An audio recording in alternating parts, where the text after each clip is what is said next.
friends, welcome to Competitive Cracker. അപ്പോൾ നമ്മൾ ഇന്ന് നോക്കാൻ പോകുന്നത് ദേവസ്വം എക്സാംസിലെ സ്പെഷ്യൽ ടോപ്പിക്കിനെ കുറിച്ചിട്ടാണ്. നമുക്ക് എല്ലാവർക്കും അറിയാം ദേവസ്വം എക്സാംസിനെ കുറിച്ച് നമ്മൾ പേടിക്കുന്ന അല്ലെങ്കിൽ നമുക്കൊരു ടെൻഷൻ ഉണ്ടാകുന്ന ഒരു ഭാഗമാണ് അല്ലെങ്കിൽ ഒരു ടോപ്പിക്കാണ് സ്പെഷ്യൽ ടോപ്പിക്ക്. 10 മാർക്ക് മുതൽ 15 മാർക്ക് വരെയാണ് സ്പെഷ്യൽ ടോപ്പിക്ക് നമുക്ക് വരുന്നതെങ്കിലും നമ്മളെ ഒരുപാടധികം ടെൻഷൻ അടുപ്പിക്കുന്ന ഒരു ഭാഗമാണ്. എങ്ങനെയൊക്കെ ആയിരിക്കാം ദേവസ്വം എക്സാംസിന് സ്പെഷ്യൽ ടോപ്പിക്കിൽ നിന്ന് ക്വസ്റ്റ്യൻസ് വരിക? നമുക്ക് കുറച്ച് മോഡൽ ക്വസ്റ്റ്യൻസ് ചെയ്ത് നോക്കാം. ഓക്കെ, അപ്പോൾ ഗുരുവായൂർ ദേവസ്വം ബോർഡിന്റെ എക്സാംസ് ഒക്കെ വരുന്നുണ്ട്. അല്ലെങ്കിൽ ഏത് ദേവസ്വം ബോർഡിനും സ്പെഷ്യൽ ടോപ്പിക്ക് ദേവസ്വം ബോർഡിൻ്റെതായ അല്ലെങ്കിൽ ആചാരാനുഷ്ഠാനങ്ങളുടേതായ സ്പെഷ്യൽ ടോപ്പിക്കിൽ നിന്ന് ക്വസ്റ്റ്യൻസ് വരും എന്ന് പറയുമ്പോൾ നമുക്ക് തീർച്ചയായിട്ടും ഉണ്ടാകുന്ന ആ ഒരു ഭയമാണ് എങ്ങനെയുള്ള ക്വസ്റ്റ്യൻസ് ആണ് വരുന്നത് എന്ന്. അപ്പം നമുക്ക് കുറച്ച് മോഡൽ ക്വസ്റ്റ്യൻസ് വെച്ച് കുറച്ച് പോയിന്റ്സ് ഒക്കെ ഡിസ്കസ് ചെയ്ത് നമുക്കിങ്ങനെ അതിനെക്കുറിച്ചൊന്ന് പഠിക്കാം. ഓക്കെ, നമുക്ക് ഒന്നാമതായിട്ട് ഗായത്രി മന്ത്രം കൊണ്ട് ഉപാസിക്കുന്നത് ആരെയാണ്? അപ്പൊ സ്പെഷ്യൽ ടോപ്പിക്കിൽ ഈ തരത്തിലുള്ള ക്വസ്റ്റ്യൻസ് ഒക്കെ ആയിരിക്കും വരിക അല്ലേ. ക്ഷേത്ര ആചാരങ്ങളും അനുഷ്ഠാനങ്ങളും ഒക്കെ ആയിട്ടുള്ള അവിടുത്തെ മന്ത്രങ്ങളെ കുറിച്ചിട്ടും അവിടുത്തെ കാര്യങ്ങളെ കുറിച്ചിട്ടും ഒക്കെ അതിൻ്റെയൊക്കെ പ്രത്യേകതകളെ കുറിച്ചിട്ടൊക്കെ ഉള്ള ക്വസ്റ്റ്യൻസ് ഒക്കെ ആയിരിക്കും ഈ സ്പെഷ്യൽ ടോപ്പിക്കിൽ നമുക്ക് വരിക. അപ്പൊ ഒന്നാമത്തെ ക്വസ്റ്റ്യൻ ഇതാണ്: ഗായത്രി മന്ത്രം കൊണ്ട് ഉപാസിക്കുന്നത് ആരെയാണ്? ചന്ദ്രൻ, സൂര്യൻ, വരുണൻ, അഗ്നി. അപ്പൊ ഇതിൽ ആരെയാണ് ഗായത്രി മന്ത്രം? ഏറ്റവും ഫേമസ് ആയിട്ടുള്ള അല്ലെങ്കിൽ ഏറ്റവും പ്രധാനപ്പെട്ട ഒരു മന്ത്രമാണ്. അല്ലെങ്കിൽ ഏറ്റവും ഈ തന്ത്രമന്ത്രങ്ങളൊക്കെ പഠിക്കുന്നവര് ഏറ്റവും ആദ്യം പഠിക്കുന്നത് ഗുരുമുഖത്ത് നിന്ന് നേരിട്ട് പഠിക്കുന്ന ഒരു മന്ത്രമാണ് ഗായത്രി മന്ത്രം. അപ്പോൾ ഗായത്രി മന്ത്രം എന്നത് ആരെയാണ് ഉപാസിക്കുന്നത്? ആ മന്ത്രം കൊണ്ട് ഉപാസിക്കുന്നത് ആരെയാണ് എന്ന് ചോദിച്ചാൽ അതിന്റെ ഉത്തരം സൂര്യനാണ് അല്ലേ. അപ്പൊ സൂര്യനെ ഉപാസിക്കുന്ന ഒരു മന്ത്രമാണ് ഗായത്രി മന്ത്രം. അല്ലെങ്കിൽ ഗായത്രി മന്ത്രം എന്ന് പറയുന്നത് സൂര്യനുമായിട്ട് ബന്ധപ്പെട്ട മന്ത്രമാണ്. ഓക്കെ, ഗായത്രി എന്ന് പറയുന്നത് ഒരു ഛന്ദസ്സാണ് അല്ലെ, ഛന്ദസ്സാണ്. ഈ ഗായത്രി മന്ത്രത്തിന്റെ മറ്റൊരു പേര് സാവിത്രി എന്നുകൂടി ഉണ്ട് കേട്ടോ. സാവിത്രി എന്നും ഈ ഗായത്രി മന്ത്രം അറിയപ്പെടുന്നുണ്ട്. ഗായത്രി എന്ന ഛന്ദസ്സിൽ ഉള്ളത് കൊണ്ടാണ് അതിനെ ഗായത്രി മന്ത്രം എന്ന് പറയുന്നത്.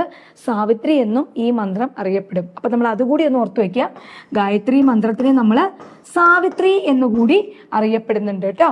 ഇനി ഗായത്രി എന്ന ഛന്ദസ്സിൽ എഴുതിയിരിക്കുന്നത് കൊണ്ടാണ് അതിനെ ഗായത്രി മന്ത്രം എന്ന് നമ്മൾ പറയുന്നത്. ഇനി അടുത്തതായിട്ട് ഇവിടെ അറിഞ്ഞിരിക്കേണ്ടത്, ഈ ഗായത്രി മന്ത്രം എന്ന് പറയുന്നത് 3 വേദങ്ങളിലും, അതായത് ഋഗ്വേദം, യജുർവേദം, സാമവേദം എന്നിങ്ങനെ 3 വേദങ്ങളിലും കാണപ്പെടുന്ന ഒരു മന്ത്രമാണ് ഗായത്രി മന്ത്രം. ഇപ്പം എല്ലാ വേദങ്ങളിലും കാണപ്പെടുന്നുണ്ട് ഗായത്രി മന്ത്രം. അതുപോലെ തന്നെ ഏറ്റവും പ്രധാനപ്പെട്ട ഒരു മന്ത്രം തന്നെയാണ്. ഇനി എല്ലാ മന്ത്രങ്ങളുടെയും മാതാവ് എന്നറിയപ്പെടുന്നത് ആരാണ്? എല്ലാ മന്ത്രങ്ങളുടെയും മാതാവ് എന്നറിയപ്പെടുന്നതും ആരെയാണ്? ഗായത്രി മന്ത്രത്തെയാണ് കേട്ടോ. എല്ലാ മന്ത്രങ്ങളുടെയും മാതാവ് എന്നറിയപ്പെടുന്നതും ഗായത്രി മന്ത്രമാണ്. അപ്പൊ ഗായത്രി മന്ത്രം എന്ന് പറയുന്നത് വളരെ ഇമ്പോർട്ടൻ്റ് ആയിട്ടുള്ളതാണ്. അത് സൂര്യനുമായിട്ട് ബന്ധപ്പെട്ട മന്ത്രമാണ്. സൂര്യനെ ഉപാസിക്കുന്ന ഒരു മന്ത്രമാണ് ഗായത്രി മന്ത്രം. അതിൻ്റെ എല്ലാ മന്ത്രങ്ങളുടെയും മാതാവ് എന്നറിയപ്പെടുന്നത് ഗായത്രി മന്ത്രമാണ്. ഈ ഗായത്രി മന്ത്രത്തെ തന്നെ സാവിത്രി എന്ന പേരിലും പറയപ്പെടുന്നുണ്ട് കേട്ടോ. സാവിത്രി എന്നുകൂടി പറയപ്പെടുന്നുണ്ട്. ക്ലിയർ അല്ലേ? ഇത്രയും കാര്യങ്ങളൊക്കെ അറിഞ്ഞിരിക്കുക. ഇനി അടുത്തതായിട്ടുള്ള ക്വസ്റ്റ്യൻ ഇതാണ്: പഞ്ചലോഹ വിഗ്രഹങ്ങളിൽ ചേർക്കാറുള്ള ലോഹങ്ങളാണ് സ്വർണം, വെള്ളി, ചെമ്പ്, പിച്ചള, പിന്നെ ഡാഷ് എന്നിവ. പഞ്ചലോഹ വിഗ്രഹം എന്ന് നമ്മൾ കേൾക്കാറുണ്ട് അല്ലെ. 5 ലോഹങ്ങളാണ്. ഏതെല്ലാമാണ് ആ 5 ലോഹങ്ങൾ എന്നാണ് ചോദിച്ചിരിക്കുന്നത്. സ്വർണം, വെള്ളി, ചെമ്പ്, പിച്ചള. പിന്നെ ഈ തന്നിരിക്കുന്നതിൽ ഏതാണെന്ന് ചോദിച്ചിട്ടുണ്ട്. അലൂമിനിയം ആണോ, ഈയമാണോ? ഈയം. എന്താണ്? ഈയം. അലൂമിനിയം ആണോ, ഈയമാണോ, ഇരുമ്പാണോ, നിക്കലാണോ? ഇതിലേതാണ് പഞ്ചലോഹ വിഗ്രഹത്തില് വരുന്നത്? അലൂമിനിയം ആണോ, ഈയമാണോ, ഇരുമ്പാണോ, നിക്കലാണോ? ഇതിലേതാണ് പഞ്ചലോഹത്തിൽ വരുന്നത്? അപ്പൊ പഞ്ചലോഹം എന്ന് പറയുമ്പോൾ സ്വർണം വരുന്നുണ്ട്, വെള്ളി വരുന്നുണ്ട്, ചെമ്പ് വരുന്നുണ്ട്. പഞ്ചലോഹമാണ്, 5 ഉണ്ട്. ചെമ്പുണ്ട്, പിച്ചളയുണ്ട്. പിന്നെ ഇനി ഈ തന്നിരിക്കുന്നതിൽ ഏതാണ്? അലൂമിനിയം ആണോ, ഈയമാണോ, ഇരുമ്പാണോ, നിക്കലാണോ എന്ന് ചോദിച്ചിട്ടുണ്ട്. നമുക്കറിയാം ഏതാണ്? ഇരുമ്പാണ് കേട്ടോ. ഇരുമ്പ്. അപ്പൊ പഞ്ചലോഹങ്ങളിൽ വരുന്നത് സ്വർണം, വെള്ളി, ചെമ്പ്, പിച്ചള, ഇരുമ്പ്. പഞ്ചലോഹ വിഗ്രഹങ്ങൾ എന്നൊക്കെ നമ്മൾ എപ്പോഴും പറയുന്നതാണ്. അതുകൊണ്ട് തന്നെ ഈ ക്വസ്റ്റ്യൻ വളരെ ഇമ്പോർട്ടന്റ് ആണ്. എന്തെല്ലാമാണ് പഞ്ചലോഹങ്ങളിൽ വരുന്നത്? സ്വർണം, വെള്ളി, ഇരുമ്പ്, പിച്ചള, അതുപോലെ തന്നെ എന്താണ് പിച്ചള, പിന്നെ എന്താണ് ചെമ്പ്. ഇത്രയുമാണ് പഞ്ചലോഹങ്ങൾ എന്നറിയപ്പെടുന്നത്. ഇതെല്ലാം വളരെ ഇമ്പോർട്ടന്റ് ആണ്. ഇതിൽ ഏതെങ്കിലുമൊക്കെ തന്നിട്ട് അങ്ങനെയൊക്കെ തന്നിട്ട് അല്ലെങ്കിൽ ഇവിടുന്ന് കൺഫ്യൂസിങ് ആയിട്ടുള്ള ക്വസ്റ്റ്യൻ ഒക്കെ നമുക്ക് പരീക്ഷയ്ക്ക് വരാൻ സാധ്യതയുള്ളതാണ്. അടുത്തത്, കേരളത്തിലെ ഏറ്റവും വലിയ കൂത്തമ്പലം ഉള്ള ക്ഷേത്രം ഏതാണ്? കേരളത്തിലെ ഏറ്റവും വലിയ കൂത്തമ്പലമുള്ള ക്ഷേത്രം, പല പുരാതനമായിട്ടുള്ള അല്ലെങ്കിൽ പല പഴയ പ്രസിദ്ധമായ ക്ഷേത്രങ്ങളിലും കൂത്തമ്പലങ്ങളുണ്ട് അല്ലേ? കൂത്ത് നടക്കുന്ന കൂത്തമ്പലങ്ങളുണ്ട്. അതിൽ ഏറ്റവും വലിയ കൂത്തമ്പലം ഉള്ള ക്ഷേത്രം ഏതാണെന്നാണ് ചോദിച്ചിരിക്കുന്നത്. ഗുരുവായൂർ ക്ഷേത്രം, അമ്പലപ്പുഴ ക്ഷേത്രം, കൊട്ടാരക്കര ഗണപതി ക്ഷേത്രം, തൃശൂർ വടക്കുംനാഥ ക്ഷേത്രം. ഇതിലെവിടെയാണ് ഏറ്റവും വലിയ കൂത്തമ്പലം ഉള്ളത് എന്നാണ് ചോദിച്ചിരിക്കുന്നത്. ഗുരുവായൂർ ക്ഷേത്രത്തിൽ കൂത്തമ്പലം ഉണ്ട്, അമ്പലപ്പുഴയിലുണ്ട്, അതുപോലെ കൊട്ടാരക്കര, തൃശൂർ വടക്കുംനാഥ ക്ഷേത്രം. ഇതിലെവിടെയാണ് ഏറ്റവും വലിയ കൂത്തമ്പലം ഉള്ളത് എന്നാണ് ചോദിച്ചിരിക്കുന്നത്. ഏറ്റവും വലിയ കൂത്തമ്പലമുള്ള ക്ഷേത്രം എന്ന് പറയുന്നത് ഏതാണ്? തൃശൂർ വടക്കുംനാഥ ക്ഷേത്രമാണ്. തൃശൂർ വടക്കുംനാഥ ക്ഷേത്രത്തിലെ കൂത്തമ്പലമാണ് ഏറ്റവും വലിയ കൂത്തമ്പലമുള്ള കേരളത്തിലെ ക്ഷേത്രം. ഓക്കെ, അപ്പൊ ഇത്തരത്തിലുള്ള ചോദ്യങ്ങളൊക്കെയാണ് നമ്മൾ ദേവസ്വം എക്സാംസിന് നമുക്ക് സ്പെഷ്യൽ ടോപ്പിക് എന്ന ഭാഗത്ത് നിന്ന് വരുന്നത്. അങ്ങനെയുള്ള ക്ലാസ്സുകളാണ് കോമ്പറ്റീറ്റീവ് ക്രാക്കറിലൂടെ നിങ്ങൾക്ക് ദേവസ്വം എക്സാംസിനെ പ്രിപ്പയർ ചെയ്യിക്കുന്നത്. അപ്പോൾ ഇങ്ങനെയുള്ള ക്ലാസ്സുകൾക്കായിട്ട് താഴെ കാണുന്ന നമ്പറിലേക്ക് വിളിക്കുക, അല്ലെങ്കിൽ നിങ്ങൾക്ക് ജോയിൻ ചെയ്യാനുള്ള ലിങ്കും അങ്ങനെയുള്ള വാട്സാപ്പ് ഗ്രൂപ്പും ഒക്കെ താഴെ പ്രൊവൈഡ് ചെയ്തിട്ടുണ്ട്. അപ്പോൾ നിങ്ങൾക്ക് എങ്ങനെ പഠിക്കണം, എക്സാം അറിഞ്ഞ് പഠിക്കാനുള്ള എല്ലാ ഫെസിലിറ്റീസുമായിട്ടാണ് ടീം കോമ്പറ്റീറ്റീവ് ക്രാക്കർ നിങ്ങളോടൊപ്പം ഉള്ളത്. ഓക്കെ, നമുക്ക് അടുത്ത ക്വസ്റ്റ്യനിലേക്ക് പോകാം. അടുത്ത ക്വസ്റ്റ്യൻ ഇതാണ്: ഒഡീഷയിലെ കൊണാർക്ക് ക്ഷേത്രത്തിന് എത്ര ചക്രങ്ങളുണ്ട്? ഒഡീഷയിലെ കൊണാർക്ക് ക്ഷേത്രം വളരെ പ്രധാനമാണ് പരീക്ഷാ പോയിന്റ് ഓഫ് വ്യൂവില്. ഈ ദേവസ്വം എക്സാംസിന് മാത്രമല്ല, നമുക്ക് LDC എക്സാംസിലും ഒക്കെ ചോദിച്ചിട്ടുള്ളതാണെങ്കിൽ ചോദിക്കാൻ, GK ലെവലില് ക്വസ്റ്റ്യൻസ് ചോദിക്കാൻ സാധ്യതയുള്ളതാണ് കൊണാർക്ക് ക്ഷേത്രം അല്ലേ? ഒരു പ്രസിദ്ധമായ ക്ഷേത്രമാണ് ഒഡീഷയിലെ കൊണാർക്ക് ക്ഷേത്രം എന്ന് പറയുന്നത്. ഇതൊരു സൂര്യക്ഷേത്രമാണ് അല്ലെ? കൊണാർക്ക് ക്ഷേത്രത്തിന് എന്താണ്? സൂര്യക്ഷേത്രമാണ് അല്ലെ? സൂര്യക്ഷേത്രമാണ്. കലിംഗ രാജവംശത്തിന്റെ ഏറ്റവും പ്രൗഢമായ ആ ഒരു കാലത്തുള്ള ഒരു ഹിന്ദു സൂര്യക്ഷേത്രമാണ് കൊണാർക്ക് ക്ഷേത്രം. അത് ഒഡീഷയിലെ പുരി ജില്ലയിലാണ്. എവിടെയാണ്? ഒഡീഷയിലെ പുരി ജില്ലയിലാണ് കേട്ടോ. പുരി ജില്ലയിലാണ് എന്തുള്ളത്? കൊണാർക്ക് ക്ഷേത്രമുള്ളത്. ഇതെല്ലാം ഓർത്തിരിക്കുക, പുരി ജില്ലയിലാണ്, അത് സൂര്യക്ഷേത്രമാണ്. ഇനി നമ്മുടെ ചോദ്യം ഇതായിരുന്നു, എന്താണ്? ഒഡീഷയിലെ കൊണാർക്ക് ക്ഷേത്രത്തിന് എത്ര ചക്രങ്ങൾ ഉണ്ട്? എത്ര ചക്രങ്ങൾ ഉണ്ട് എന്നാണ് ചോദിച്ചിരിക്കുന്നത്. 12, 18, 20, 24. എത്ര ചക്രങ്ങളാണ് ഒഡീഷയിലെ കൊണാർക്ക് ക്ഷേത്രത്തിനുള്ളത് എന്ന് ചോദിച്ചിട്ടുണ്ട്. നമുക്കറിയാം, ഒഡീഷയിലെ പ്രസിദ്ധമായ ഈ കൊണാർക്ക് ക്ഷേത്രത്തില് 24 ചക്രങ്ങളുണ്ട്, 7 കുതിരകളുണ്ട്. 7 കുതിരകളും 24 ചക്രങ്ങളുമുണ്ട്. ഇത് വളരെ ഇമ്പോർട്ടന്റ് ആണ് കേട്ടോ. അപ്പൊ ഒഡീഷയില് പുരി ജില്ലയിലാണ് കൊണാർക്ക് ക്ഷേത്രം സ്ഥിതി ചെയ്യുന്നത്. അത് ഒരു സൂര്യക്ഷേത്രമാണ്. കലിംഗ രാജവംശത്തിന്റെ പ്രൗഢകാലത്തുണ്ടായിരുന്ന ഒരു ക്ഷേത്രമാണ്. ഇപ്പൊ അതിന് കുറെ നാശനഷ്ടങ്ങളും ഒക്കെ ഉണ്ടെങ്കിൽ പോലും അതൊരു വലിയ ഒരു ക്ഷേത്രമാണ്. അവിടെ 24 ചക്രങ്ങൾ, ആ സൂര്യക്ഷേത്രത്തില് 24 ചക്രങ്ങളും 7 കുതിരകളും ഉണ്ട്. അത് വളരെ ഇമ്പോർട്ടന്റ് ആണ് കേട്ടോ. 7 കുതിരകള് എന്തിനെ സൂചിപ്പിക്കുന്നു? ആഴ്ചയിലെ 7 ദിവസങ്ങളെ സൂചിപ്പിക്കുന്നു എന്ന് പറയുന്നുണ്ട്. നിറങ്ങളെ സൂചിപ്പിക്കുന്നു എന്ന് പറയുന്നുണ്ട്.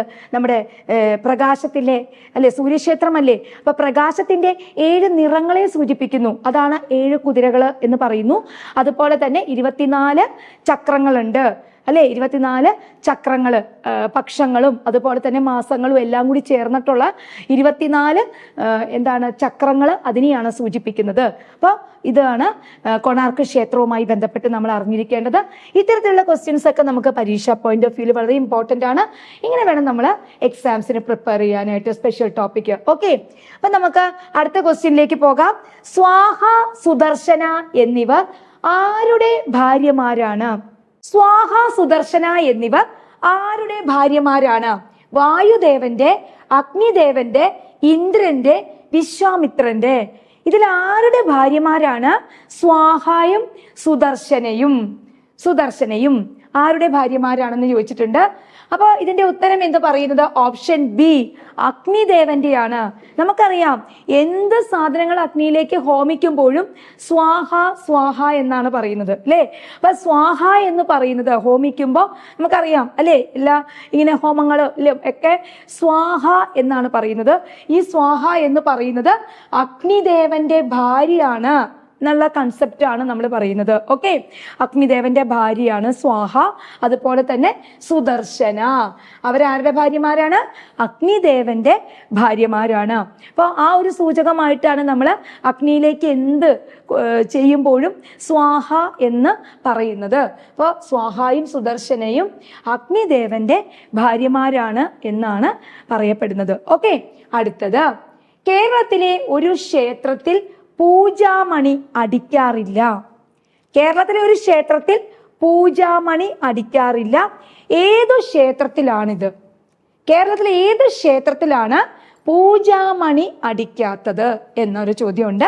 അപ്പൊ നോക്കിക്കേ, ചമ്രവട്ടത്തെ ശാസ്താ ക്ഷേത്രം, അങ്ങാടിപ്പുറം തളിക്ഷേത്രം, കൊറ്റംകുളങ്ങര ക്ഷേത്രം, ഉദയംകുളങ്ങര ക്ഷേത്രം. ഇതിലേതാണ്, ഏത് ക്ഷേത്രത്തിലാണ് പൂജാമണി അടിക്കാറില്ലാത്തത്? ഓർത്തു നോക്കൂ, ഏതാണ്? ഇത് വളരെ നല്ലൊരു ക്വസ്റ്റ്യൻ ആണ്.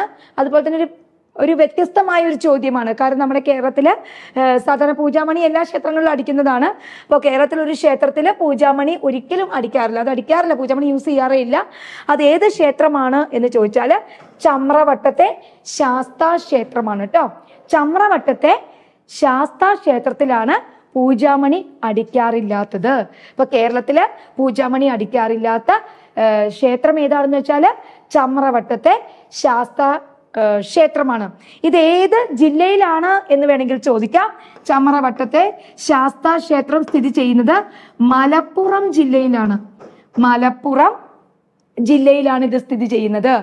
മലപ്പുറം ജില്ലയിലാണ് ഈ ക്ഷേത്രം സ്ഥിതി ചെയ്യുന്നത്. ഇനി ശമ്പരവട്ടം എന്ന് പറയുന്നത് ലോപിച്ചാണ്. ശമ്പരവട്ടം എന്ന് പറയുന്നത് ലോപിച്ചിട്ടാണ് ചമ്രവട്ടമായത് എന്നും പറയപ്പെടുന്നു. അപ്പൊ ചമ്രവട്ടം എന്ന് പറയുന്നത് ശമ്പരവട്ടം എന്ന് പറയുന്നത് ലോപിച്ചതാണ്. അതിനൊരു പറയുന്ന വാക്ക് മാറി മാറി മാറി മാറി ശമ്പരവട്ടം ആണ് ചമ്രവട്ടമായത് എന്നാണ് പറയപ്പെടുന്നത്. ഇത് സ്ഥിതി ചെയ്യുന്നത് മലപ്പുറം ജില്ലയിലാണ്. ഓക്കെ അല്ലേ? അപ്പൊ ഇതാണ് ഈ ക്ഷേത്രത്തിന്റെ പ്രത്യേകത. അവിടെ പൂജാമണി അടിക്കാറില്ല. അപ്പൊ കേരളത്തിലെ പൂജാമണി അടിക്കാറില്ലാത്ത ക്ഷേത്രം എന്ന് പറയുന്നത് ചമ്രവട്ടത്തെ ശാസ്താ ക്ഷേത്രമാണ്. അടുത്തത്, ഗുരുവായൂർ ദേവസ്വത്തിലേക്ക് നോട്ടിഫിക്കേഷൻ വരാനിരിക്കുന്നു. അവിടെ ഗുരുവായൂർ ദേവസ്വത്തിലേക്ക് മാത്രം ദേവസ്വം എക്സാംസിനുള്ള സ്പെഷ്യൽ ടോപ്പിക്ക്, അല്ലേ? ഈ സ്പെഷ്യൽ ടോപ്പിക്ക് നിങ്ങൾ ഒട്ടും കൺഫ്യൂഷൻ വേണ്ട. നിങ്ങൾക്ക് എല്ലാ ക്ലാസ്സുകളുമായിട്ട് കോമ്പറ്റീറ്റീവ് ക്രാക്കർ നിങ്ങളോടൊപ്പമുണ്ട്.